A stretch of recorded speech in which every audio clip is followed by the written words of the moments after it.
Scientists have captured an image of a black hole. This marks the beginning of a new era in astronomy. What that single shot means for science here on Earth. Please do not waste this time. Another twist in the Brexit drama. The EU agrees to an extension until October 31st. Is it a trick or treat for the UK? And billions for transit. We are building subways, my friends. The ambitious plan to ease congestion in Canada's largest city. But will it ever happen? This is The National.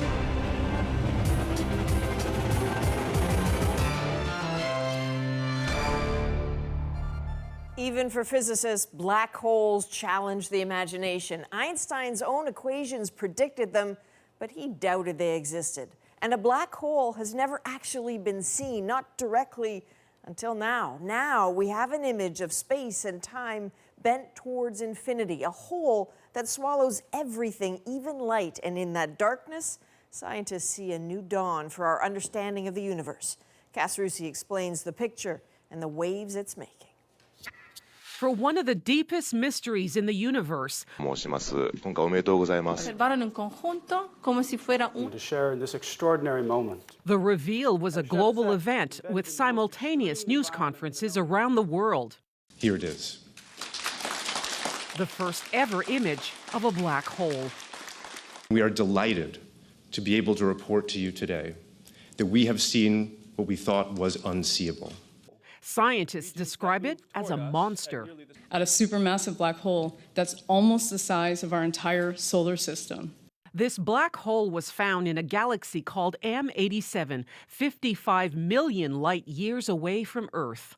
The image a bit fuzzy, but it does show the inner edge of the black hole, the so-called event horizon, the space where the gravitational pull is so strong that even light can't escape. Surrounding this is a bright orange ring of fire caused by superheated gases and dust. To see something for the first time, to know that you've uncovered part of the universe that was off limits to us. When that happens, it's an extraordinary feeling. To capture this first ever image, not one, but a network of 8 giant telescopes were scattered around the globe, creating an Earth-sized telescope and collecting millions of gigabytes of data. This marks the beginning of a new era in astronomy, a new era of research into gravity. And we really just are standing at the threshold today. At nearly light speed. The image confirms what scientists had believed what a black hole would look like. But it also shows that Albert Einstein's theory of general relativity was right all those years ago. Cass Rusi, CBC News, Toronto. So there's no one better to talk to on a day like this than Bob McDonald. So Bob, for sure, this feels like a marvel, but why is directly seeing a black hole so important for science? Well, Adrian, it shows us that they're really out there. We've finally seen one. I mean, they've been theorizing about these things for so many years and predicting what they would be like, but until you see one in nature, you don't know if you're right. So, yeah, the scientists are right. That's why they're all jumping up and down, and they're so happy about it. But when I look at that picture and I see that fuzzy donut, the dark space in the middle, I see the limits of our knowledge, because we don't know what goes on in there, because once you pass that event horizon, all of the laws of physics that we know in our universe just break down. So it's kind of exciting that now we can see black holes in action and try to figure out one of the most fundamental forces in nature, gravity. That's holding you in your chair right now. It reaches out to the edge of the universe, but we can't control it. And maybe by understanding it a little better, someday who knows, we might even be able to turn it off. So if we know it's real and we've seen it, what do you do with that information? Well, this is fundamental science. It's basic science, just trying to understand how the universe works. But if you think about what we learned when we found other forces, look what happened when we found magnetism. We could make compasses and sail over the horizon. When we discovered electricity, my God, look what happened with that stuff. So gravity is another one of these forces that's out there. We can't control it, but if we could, or if we can integrate it with all the other forces in the universe, then who knows what that's going to bring. It's going to be future generations, grandchildren from now, who will benefit from it. But right now, we just want to understand how it works, and today was a big milestone by actually being able to see it work in action for real. There are no limits to your enthusiasm. Bob McDonald, thanks very much. Okay, Adrian. Okay, so forgive me here, Rosie, but while we're talking of event horizons and what feels like points of no return, the UK is heading towards Brexit with no deal, and yet there might just be a reprieve. Yeah, hopefully not a black hole, though, Adrian. Britain's Prime Minister had a big ask for the European Union today, was to delay the UK's Brexit again. The EU's answer tonight has a spooky ring to it, October 31st, a deadline that buys Theresa May some desperately needed time. But as Thomas Degla tells us, it doesn't really solve May's considerable problems at home. She's been here before. The British Prime Minister in Brussels to ask for a little more time and patience in a place that's running low on both. I know many people will be frustrated that the summit is taking place at all, because the UK should have left the EU by now. Leaders from across Europe again put everything on hold to come deal with Britain's messy EU divorce. The main power brokers apparently split over whether to give in to Britain's demand or make the Brexiters sweat a little. German Chancellor Angela Merkel asking to discuss the British Prime Minister's request with an open mind. Lurking in the background, the threat of a no-deal Brexit on Friday and the French president adopting a hard-line stance. Nothing should be taken for granted, said Emmanuel Macron, certainly not a long extension. There's an air of exasperation here. Just ask the European Parliament's longest-serving member, Elmar Brok. Our people are fed up, and someone wants to go out of an entity. He should know before how. London should talk to London and then come back to us. Sounds tiring. It's tiring.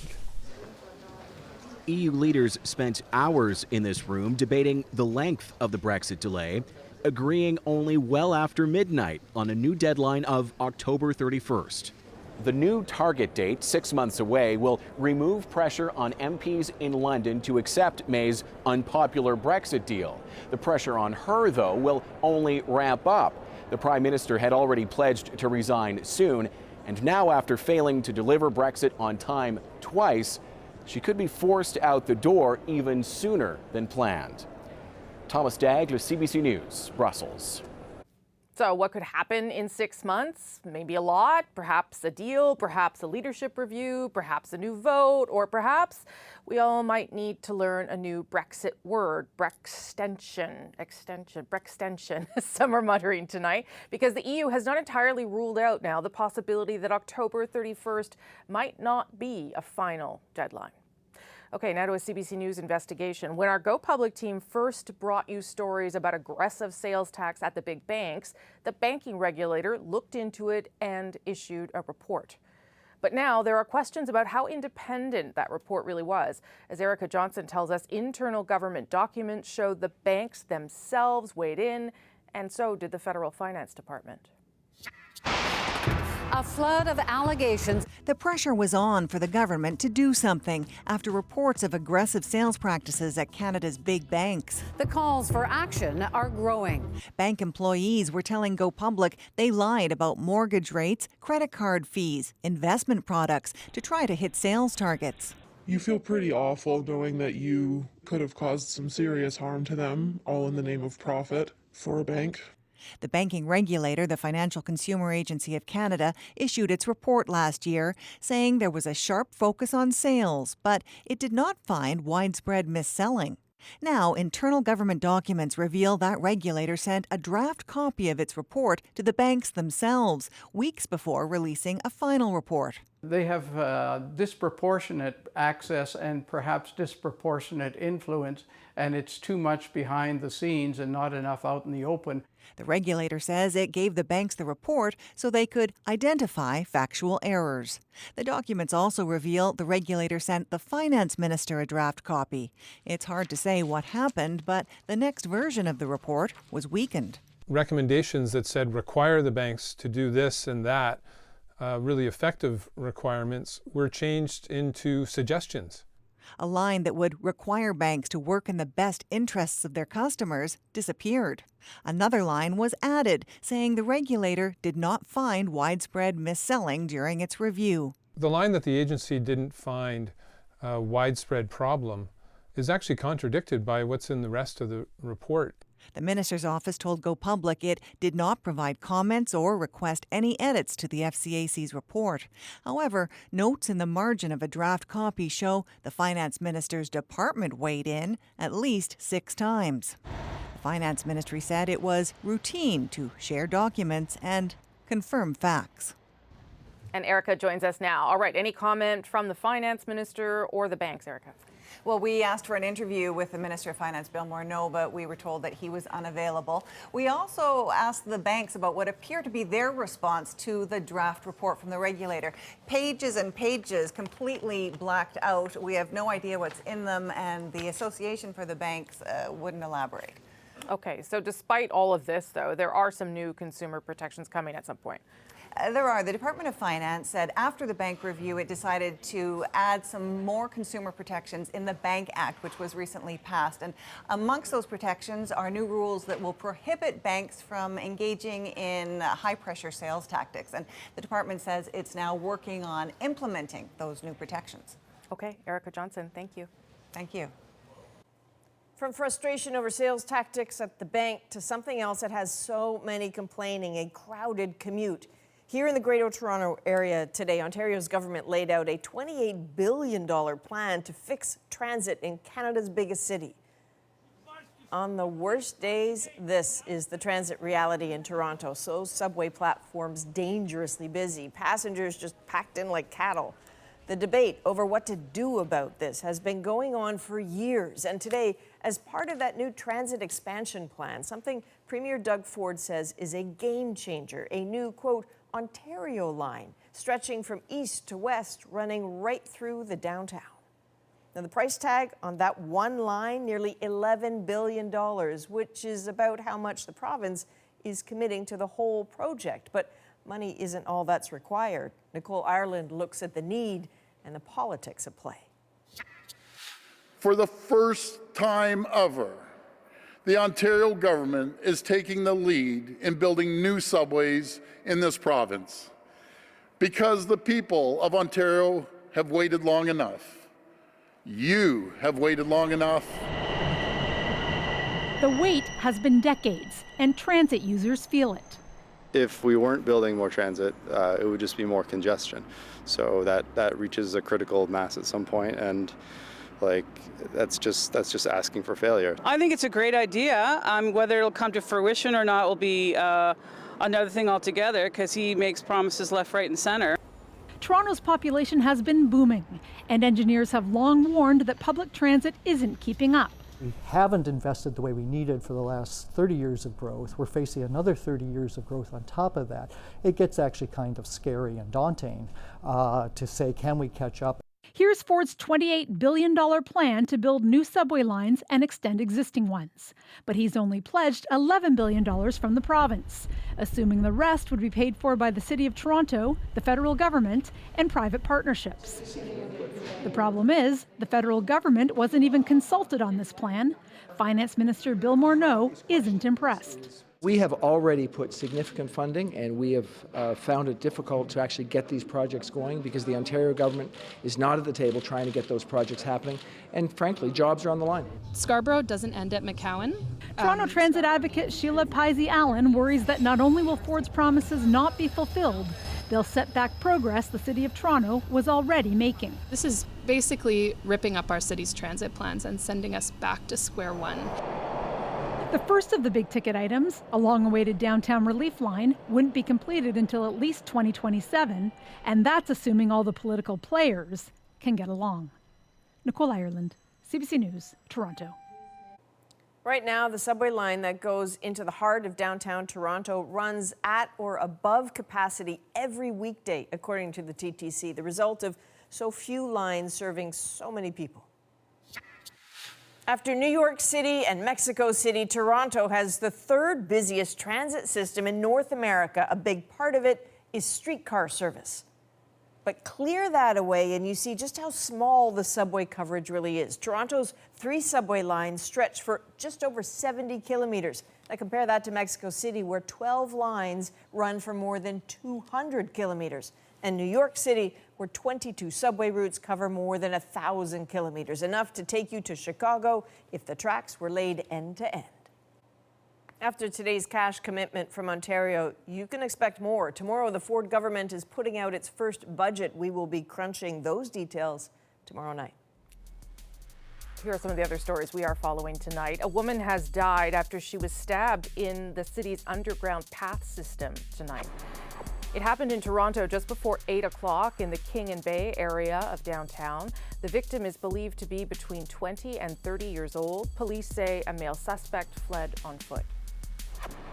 I think spying did occur. Well, let me... The question is whether it was adequately predicated, and I'm not suggesting it wasn't that. U.S. Attorney General William Barr sparked controversy today, saying he believes intelligence agencies spied on the 2016 Trump campaign. He was speaking in front of a congressional hearing that was dominated by questions about the Russia investigation. Democrats are furious and demanded Barr retract his comments unless he has specific evidence to back them up.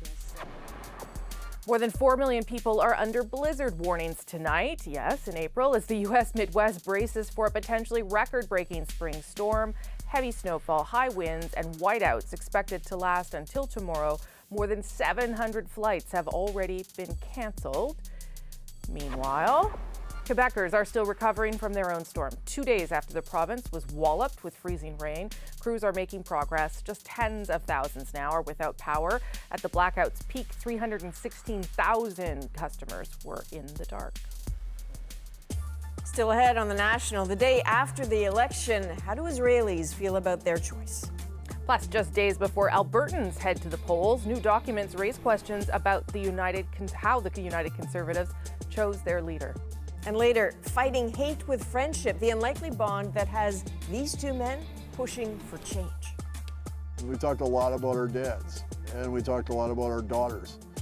And we found out as we're sharing stories of our loved ones, like how similar not only our loved ones were, but how similar we were.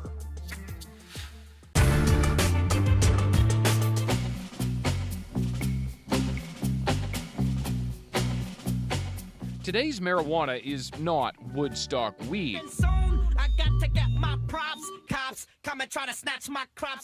It's not even Cypress Hill weed. That was in the 90s, in case you were wondering. Decades of plant breeding for high THC content mean that some strains are more than 5 times stronger than in the 1970s.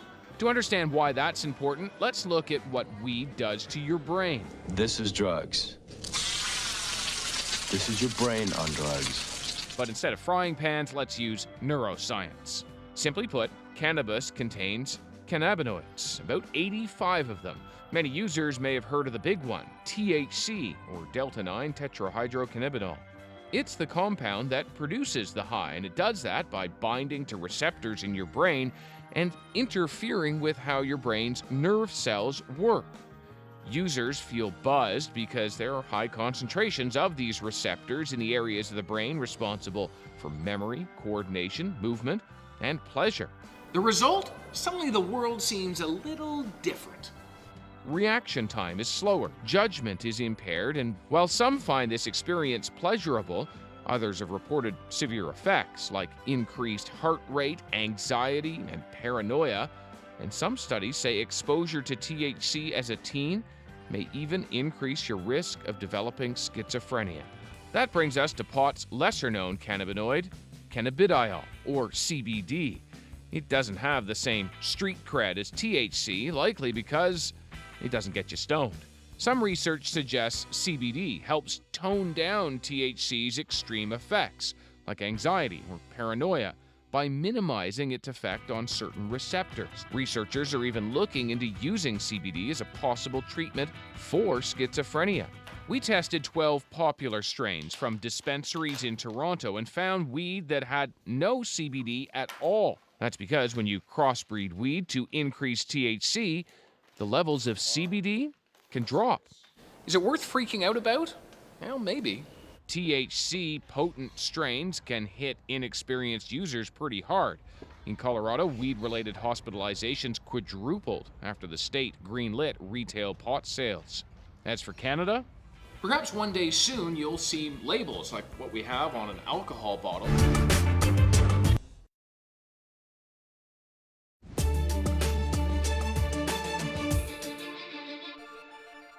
And you know, folks, Alberta elections, they have a way of surprising people. And I think this one might just do that as well. If you want a government that will, without apology, stand up to Justin Trudeau and the foreign-funded special interests and really fight like never before for the industry that has created so much opportunity for us, then please work hard in the next 6 days. And just 6 days from now, Alberta voters will choose their next government. Tonight, CBC News reveals documents that raise questions about how the front-running party chose its leader back in 2017. Members of the United Conservative Party needed personal identification numbers, PINs, to cast their votes online. We found that fraudulent email addresses, which included the names of real party members, were used to send out some of those PINs. The real members never received them, but those votes were cast. The RCMP is now investigating, and Carolyn Dunn takes us through this CBC News investigation. In a bustling coffee shop, a man we'll call Raj met CBC News on 2 conditions. We don't photograph him and we disguise his recorded voice. He's concerned about ramifications of speaking publicly within his tight Indo-Canadian community. It's not every day a journalist tells you that someone cast a vote in your name. Clearly, I can say 100% we did not vote. They kind of used us. CBC News analyzed 49 United Conservative Party memberships, including those of Raj and his family, because those memberships were linked to suspicious-looking email domains. Using leaked lists of UCP memberships, voter registrations, and voter confirmations, we were able to piece together a disconcerting picture. All of the email domains had been purchased anonymously from a company called Bluehost. All were purchased within 5 weeks of the UCP leadership vote. None of the dozens of UCP members we managed to reach had ever heard of the bogus email addresses. None knew that a PIN, which allows a member to vote online, had been issued to the fake email bearing their name. None knew a vote had been cast in their name. Of the 31 votes cast using fake email addresses, we managed to reach 12 members whose names are in those addresses. They all confirmed they had never cast a vote. We can't say for certain who bought the emails or who cast the votes. We also can't determine how widespread or isolated the vote rigging really was. After all, there were tens of thousands of members registered to vote. But the suspicious emails are part of the RCMP's inquiry into the UCP leadership contest. CBC News has confirmed the Mounties have interviewed numerous people in connection to the vote rigging, including Raj and his father. My dad was flustered, scared. They said, "Was there a PIN email to you?" And I said, "No, since we makes sense that we didn't get a PIN because the emails they showed us were not real. Or they were real, I guess, but none of ours." Intellivote, the company whose online voting system was used for the leadership vote, says everything on its end was fine. If somebody has a valid PIN in their hand and it's used to cast a ballot, the system is performing exactly the way it's supposed to. The question is did somebody do something illegal or nefarious to get their hands on PINs that they shouldn't have had their hands on? UCP leader Jason Kenney addressed the issue this way. If there's anybody who didn't vote authentically, then that concerns me, obviously. But I, as a candidate, ensured that our team complied with the rules. That's what our campaign management did. And I believe in the credibility of our whole process. And his party says it's confident in Kenney's decisive victory to lead it. Carolyn Dunn, CBC News, Calgary. As the election approaches, the National will have special coverage of just what's at stake for the province and, yes, the entire country.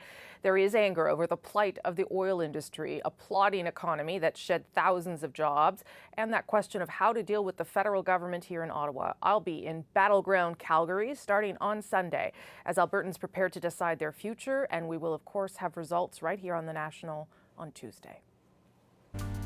Still ahead on the National, racist violence brought them together, how 2 men were able to build a pretty uncommon friendship. And later, it's the viral photo that's come to symbolize the current protests in Sudan. We'll hear from the woman behind the lens. I'm proud to be from the people who try to make Sudan history, okay, by capture this photo.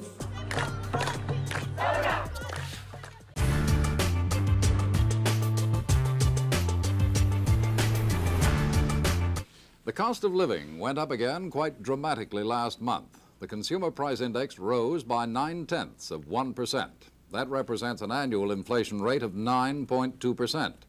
As Ken Colby reports, the biggest increases came in the cost of meat and clothing. According to the survey, beef prices have gone up almost 56% in the last year. Having a meat, poultry, or fish portion on your dinner plate costs you 34% more. Food prices in general are 16% higher than they were a year ago, but they've been rising that fast for the last 2 years, and no one should be surprised. The shocker is clothing prices. For the last 2 years, they've increased only moderately, but in the last month, they've shot up. At today's rate, they'd increase 13% in a year. The cheap Canadian dollar has made imports more expensive, and Canadian textile companies are using the opportunity to raise their prices. Ed Broadbent wants the government to stop it. Considering that the Canadian clothing manufacturers want something done so that women and children's clothing, for example, can come down to a reasonable level, when is the minister going to take some action that will specifically cause some rollbacks in unjustified price increases in these areas, which have been brought to his attention?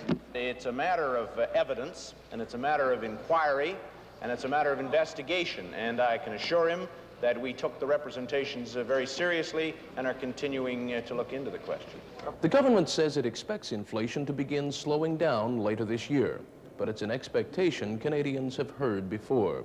We've had controls and sales tax cuts and energy price freezes, but the harsh reality remains that, except for a brief respite in 1976, inflation has been 9% or worse in this country for the past 5 years. Ken Colby, CBC News, Ottawa.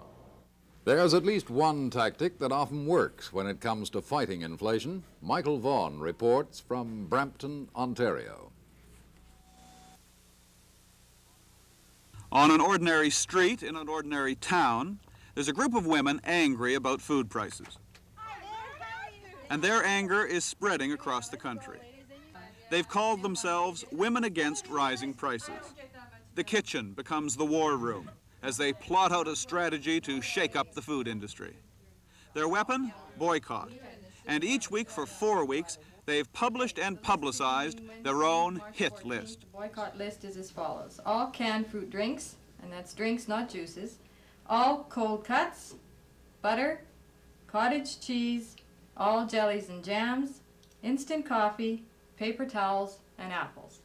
Why these products and not all the other ones that are in the supermarkets? Most of these products have increased in price tremendously in the last little while. We really don't care the product. It's just so that people will realize that they have the power. When they're shopping, they have the power. And we're doing it, and that's all there is to it. We don't care where the blame lies, whosever fault it is, whether it's conglomerates, whether it's boards, whatever it is, whosever fault it is, we don't care. We're saying we pay our money to the supermarket. You supermarket can in turn go back and complain to or correct whatever situation you know about. We're saying to you right now, we've had enough. Enough's enough, that's it. People keep asking us why it's women against rising prices. The men never thought of it. The men did not come up with this idea, it was women.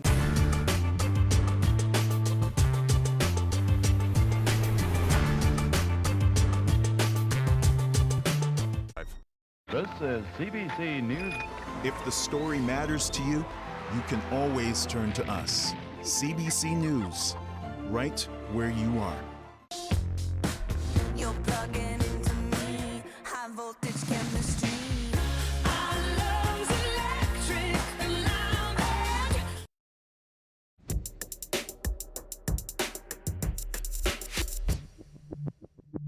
Mr. Speaker, we are ultimately here because 50 people died and they do not have a voice. Today, the New Zealand Parliament voted to tighten up the country's gun laws weeks after a declared white supremacist opened fire in 2 mosques. And in Canada today, a warning from the head of the spy service. We are more and more preoccupied by the number of ultra right-wing extremists, white nationalism, ethno-nationalism, white supremacists. The threat is clear, but can we ever truly understand the ugly motivation? Well, you're about to hear from a former white nationalist who doesn't hold back about the hatred that festered in his mind. But first, let's meet the Sikh man who became his unlikely friend in the wake of another cold-blooded attack. Nick Purdon tells us their story.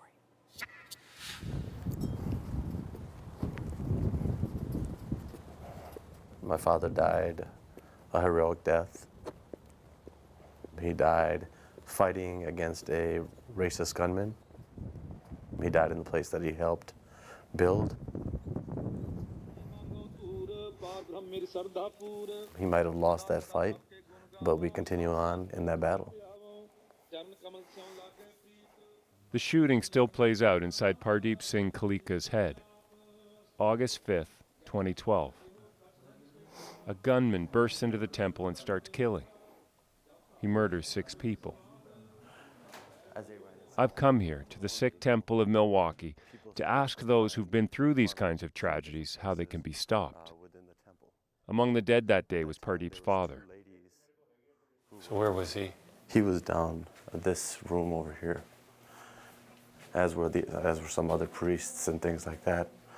And so he took his final breaths, and the shooter comes into here, and there's another man and himself, and then there's another priest in here. Dad was trying to wrestle him down because he also saw an opportunity when the shooter ran out of bullets as the time to try to attack. As he's trying to attack, the shooter's able to get his magazine reloaded, and that's when Dad suffered the 5 shots to his side. Dad felt a deep sense of responsibility for his congregation. He also knew my mom was inside the temple at the time. So he wasn't ready. He wasn't going to leave. Yeah.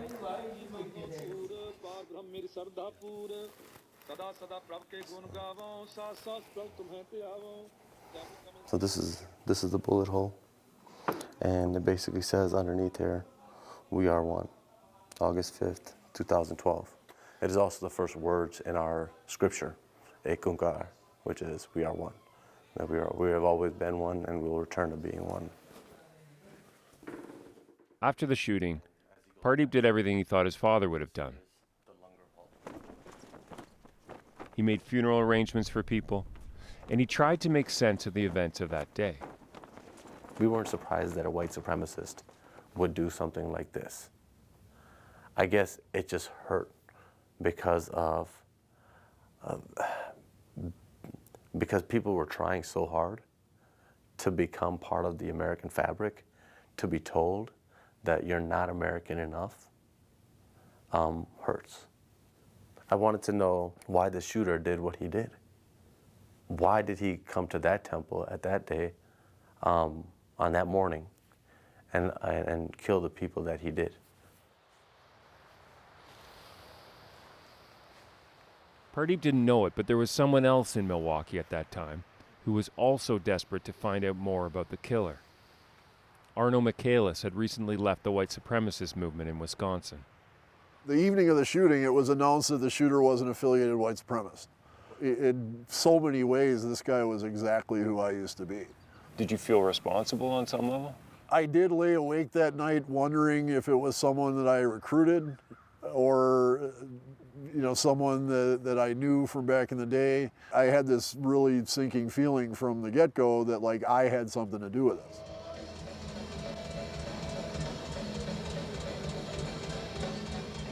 For 7 years, Arno lived and breathed racism. He was the founder and leader of a worldwide skinhead movement. We must secure the existence of our race and a future for white children. He sang in a white power band, which is how he got involved in white supremacy at 16. But the lyrics were about race and nation and blood and soil, all these really seductive themes that Adolf Hitler used to corrupt the minds of so many Germans back in the 30s and 40s. And to me, all that language really like resounded with me. I didn't really care about anything up until then. If I had met you back then, what were you like? I pretty much like radiated hostility. And if I met a white guy, I would immediately start going into my racist diatribe and try to like recruit them. If people didn't respond well to it, I'd attack them on the spot. What do you mean? I'd punch them. I'd hit them. There were times. Arno doesn't shy away from admitting what he did.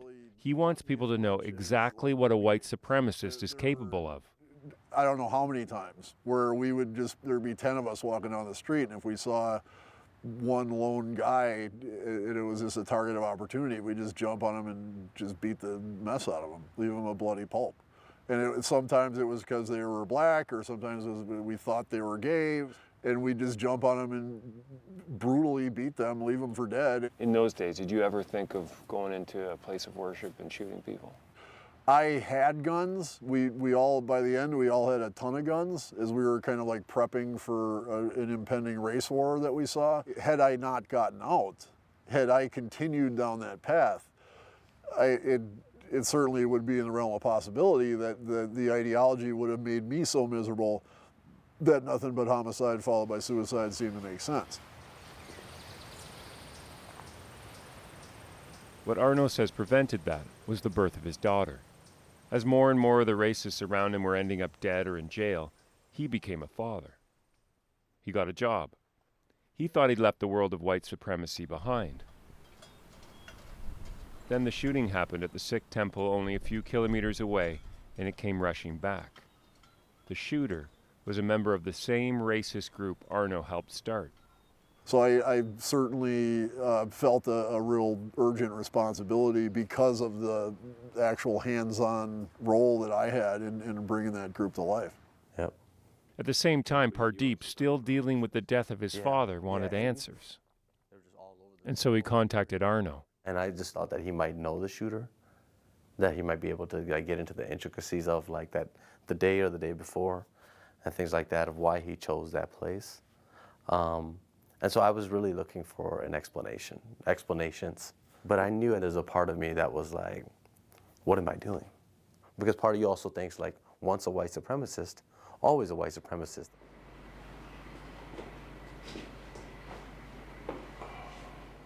Arno and Pardeep spoke on the phone a few times and then decided to meet.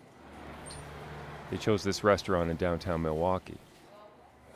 When I asked Arno why did the shooting happen, he responded quite simply, hurt other people. And he was honest to say that he didn't know who the shooter was, but the shooter was very much who he used to be. Yeah.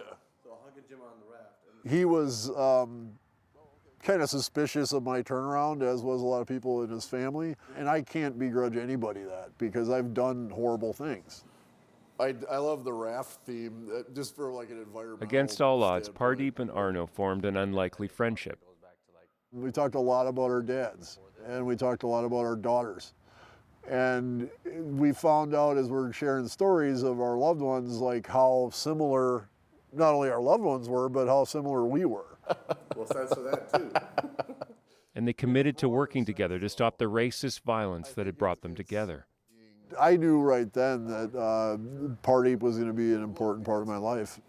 Yeah. When we go to Palo Alto, do we got some time available over there? Yeah. So Arno and Pardeep travel the world telling their story of how friendship overcame hate. You know, we could start off by just talking about storytelling and the importance of storytelling. And They meet hundreds of people, students, politicians, and they push them to take action against racism. how are you doing? But with the rise of white supremacy around the world, sometimes they can't help but feel discouraged. It feels like all the work we did is just for nothing. I mean, I know we can't be responsible for what people in Christchurch do, but it still feels like we failed, kind of. Yeah. But they're not giving up. All right, man, let's get out of here.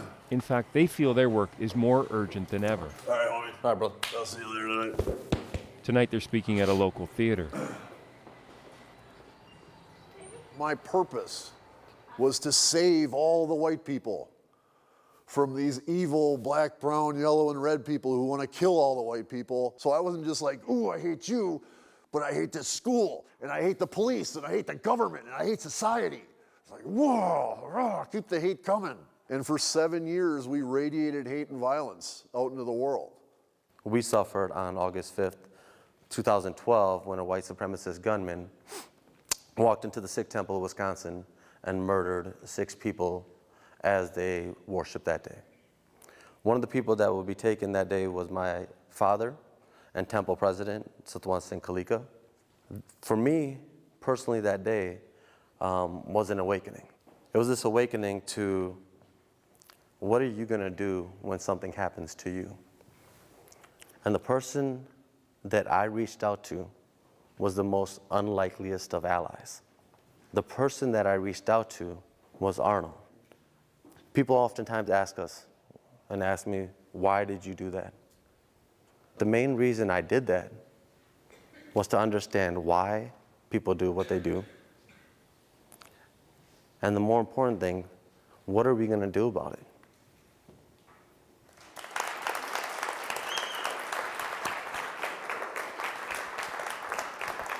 Thank you.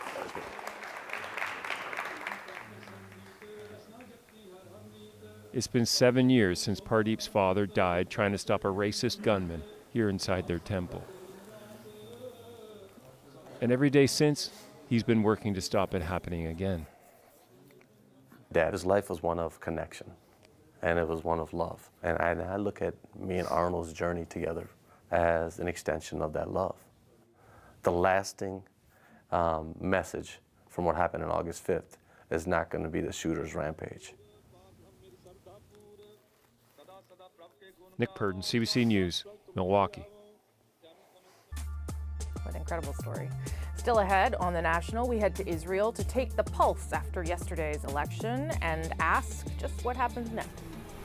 I mean, it's extraordinary in the sense that he's been re-elected now 5 times. I think that's the really striking part of it. We're looking at about 26% who voted for him, according to the current tally.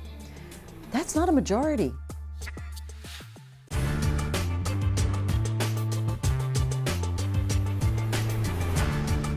Knock, knock.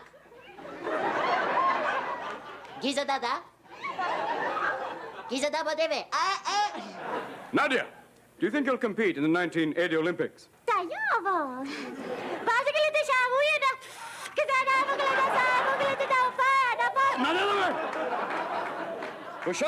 Canadian television, This is Robin Williams.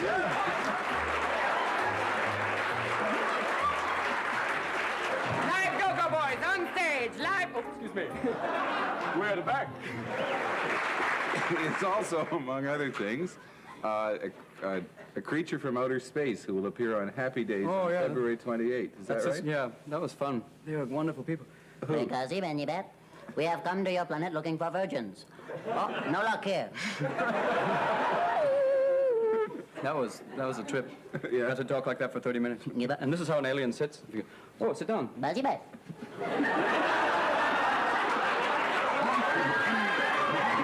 Oh, great view, eh? Midday with Peter Downey and Valerie Pringle. You were very much, Hollywood star into the drug scene and all those other things. And then you have a baby and you go, son of a gun. This is what life is all about. But is that really what happened? Did a light bulb go off? It goes off because you realize you can't come home at 5 o'clock in the morning going, hey, you want to play with Dad?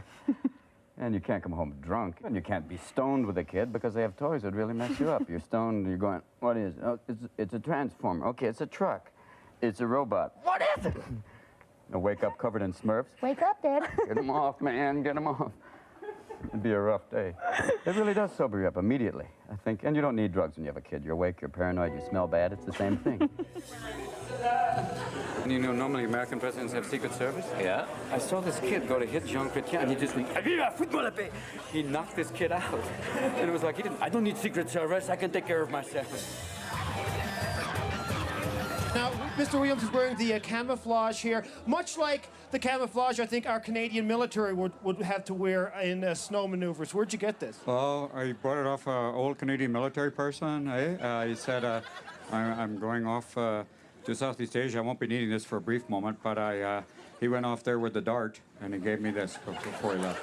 Have you met the Canadian military? There's 3 guys in the Navy, and you got the 1 Marine, and you have the sniper who set the record in Afghanistan. We're here on the Christian Fellowship Hour. Please help. Mascara is a terrible thing to waste. Here at the Tammy Baker Center, we help ladies with too much. It's running. It'll go away. It's all right now. Stay with me, child. Believe in the power of Revlon. You know it now. I'd like to leave you with a quick song now. This is off my first album. It's called The Hormone Blues. Yeah.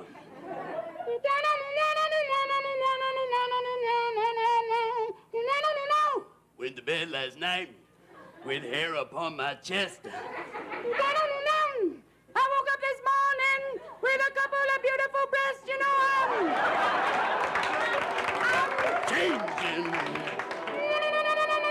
I'm changing.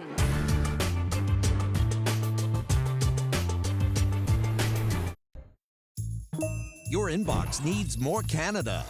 Get a weekly collection of fascinating stories, fun facts, and intriguing trivia with the CBC newsletter. Subscribe now and get the best of Canada.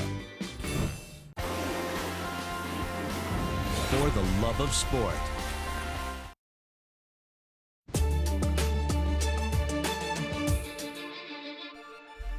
We're following the latest escalations between the U.S. and Venezuela. Vice President Mike Pence took aim at Venezuela's envoy to the UN today. With all due respect, Mr. Ambassador, you shouldn't be here. You should return to Venezuela and tell Nicolas Maduro that his time is up. Pence also called for a formal recognition of Juan Guaido as the rightful leader of Venezuela, which he called a failed state. He says the U.S. is determined to restore democracy to the country, preferably through diplomatic and economic pressure, but that all options are still on the table. In his first speech to the nation in more than 3 months, Cuban leader Raul Castro said residents should brace for worsening shortages due to Trump administration policies. It has become increasingly hard for Cubans to find basic goods. The U.S. indicated it's set to announce additional action against Cuba for its support of Venezuela's Nicolas Maduro. And Indian officials are making last-minute preparations for what is set to be the biggest election in the country's history. The first wave of, get this, 900 million eligible voters is set to hit the polls in a matter of hours. Prime Minister Narendra Modi is seen as the frontrunner, campaigning on his national security record, but the race has become tighter than anticipated. To the aftermath of Israel's elections now. Officially, the final tally isn't in yet, but the U.S. president has already congratulated his staunch ally. Bibi Netanyahu, it looks like that race has been won by him. Everybody said you can't have peace in the Middle East with Israel and the Palestinians. I think we have a chance, and I think we have now a better chance with Bibi having won. Okay, so in mentioning peace, Trump seems to suggest big changes are coming after Benjamin Netanyahu, often known by his nickname Bibi, secures a win. But in terms of leadership, change is not what many Israelis voted for yesterday. Netanyahu is now on track to become the longest-serving prime minister in Israel's history. And as Susan Ormiston tells us, while the election is over, those divisions remain. An incoming tide delivered Benjamin Netanyahu the chance once more to form a government. Delia Suiza couldn't be happier. The security is good and the economic is good, and today is my birthday, as it's a very good present for me. Thank you, Bibi. The wave of change facing Netanyahu was powerful, but not enough. As Tel Aviv absorbed the prospect of his 5th term, Omer Rosen wasn't happy. Netanyahu is not the big problem. The big problem is now the older religious people that really have a lot of power, especially when they force their ideology on us. So for us, the religious people that Netanyahu is taking with him is the big problem. Overnight, political fortunes churned. First, Benny Gantz and the Blue and White Party prematurely boasted they'd won, followed in the wee hours by a Likud victory party. By morning, The parties were tied with 35 seats each, but that is not the only key to governing. The path to power here at the Knesset is complicated. With no one party gaining a clear majority of the 120 seats, Israel's president will now ask one of the leading parties to try to form a viable coalition government, and negotiations could take weeks. It's likely the nod will go to Netanyahu. Political analyst Delia Shaindlin. I mean, it's extraordinary in the sense that he's been reelected now 5 times. I think that's the really striking part of it. We're looking at about 26% who voted for him, according to the current tally. That's not a majority. This is not, somebody sweeping the Israeli public. So now what? The prime minister still faces possible indictment on corruption allegations, which he denies. And will he pick up on a dramatic last-minute campaign promise to annex Jewish settlements in the occupied West Bank? Netanyahu, by some accounts, wants to move very fast to nowhere in terms of the Israeli-Palestinian conflict. So I don't know if he will speed up towards formal annexation, despite his promises. Palestinians expect a new result just reflects the old. Netanyahu's lead, he says, confirms they don't want peace. The day after, Israelis seem relieved or resigned, not hugely surprised, taking a breath before politics churns up here once more. Susan Ormiston, CBC News, Tel Aviv. Coming up on the National, it's hockey playoff time, which is serious business for fans, including some elementary students in Winnipeg. To do well in the playoffs, the Jets should do a couple of things, and these are them. Their advice for the Winnipeg Jets next in our moment. But first, this single image of a 22-year-old woman has become a powerful symbol of resistance in Sudan. Alay Salah was leading a chant, effectively calling for revolution at an anti-government demonstration. For months, protesters have been calling for President Omar al-Bashir to get out. He has been in power for 30 years, accused of crimes against humanity and genocide, allowing his country to fall into economic ruin. But no protest, no image has captured the world's attention quite like this one. It's been shared thousands of times online. People are calling Salah a queen, Sudan's Statue of Liberty. On Twitter today, Salah said she wanted to speak against racism and tribalism in all its forms, that every time people responded with revolution, she would get more excited. She said she's been receiving death threats since her picture and video went viral, but she will not bow down. And as for the woman who took this now iconic photo, she explained today she is proud, but won't be happy until things actually change. Try to share our story, tell our story for everyone in the world, and pray for us to be in a better Sudan.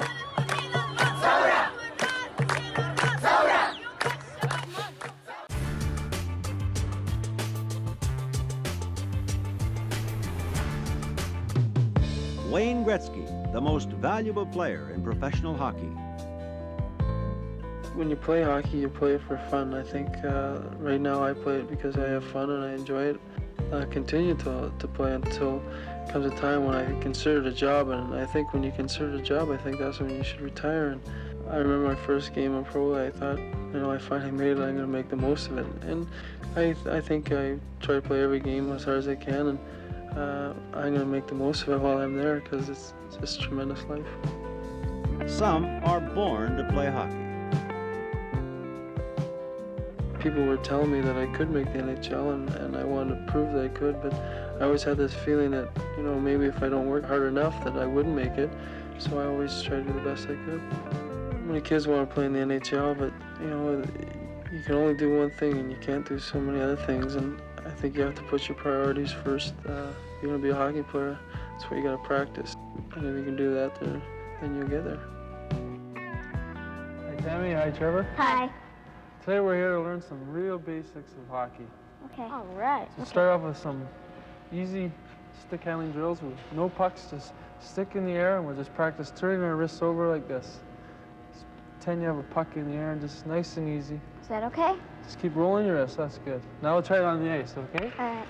Bring it over easy, and then bring it back. Just make sure you're always turning your wrists with it all the time. You keep moving those wrists, it makes it that much simpler. Okay, I'll try with a couple of pucks. How's that? Okay. Okay, all you have to do is the puck in between you, right in between the middle of your skates. Okay? Put the puck in the middle of your hockey stick and just over easy and back Am I easy. doing it right? That's it. That's good. Just bring it over easy and then back. Over and back. Now try to keep your head up while you're doing it and pick a spot. Just look at that and see if you can stick handle with that. If you don't keep your head up, you get knocked over pretty easy. So you gotta be able to do that. That's it. You guys learn pretty quick. Thanks. Thanks. Moving on to our next drill, we'll go into some passing and taking a pass. First of all, we'll start off with giving a pass. All you have to do really is remember the same as the stick handling, always keep your stick cupped over like this, all the time. Put the puck right in the middle of your skates, facing that direction if you're gonna pass there. Always remember to stay on an angle. All you do is you bring it back nice and slow, just like your stick handle. Keep your stick cupped like this, watch where you're gonna pass, and bring it right through. There's no slapping involved, and you just shovel it, sort of, and just right through. Okay, Tammy, let's see you try it. There you go, put it right in between your skates, pull it back, nice and easy, that's it, and right through. There you go, you got it. Moving on to our next little drill, we'll learn how to take a pass. It's the same as giving a pass and stick handling. Always remember to cup that stick, just like that. Remember to curl your wrists, and just as the puck's coming, just bring your stick back a little bit and catch it. That's all there is to it. Just put your stick right in between your legs, and just as it's gonna get there, bring your stick back, just like that, nice and slow. Okay, we'll try it a few times. Right here. Okay? Bring your stick back and catch it. Make sure you turn your wrist, pull it back, that's it. Our last drill, we'll try to combine everything that we've done into one drill. Some stick handling, taking a pass, giving a pass, and eventually put the puck in the net. Okay, Tammy, you give it a try first. Just remember to bring that stick back and catch the puck nice and easy. There you go. Take it in, roll your wrist, turn the stick, put it, there you go. Okay, Trevor, give it a shot. You guys keep working on that stuff and you get better at it the more you practice it. Yeah, that was really fun. Thanks.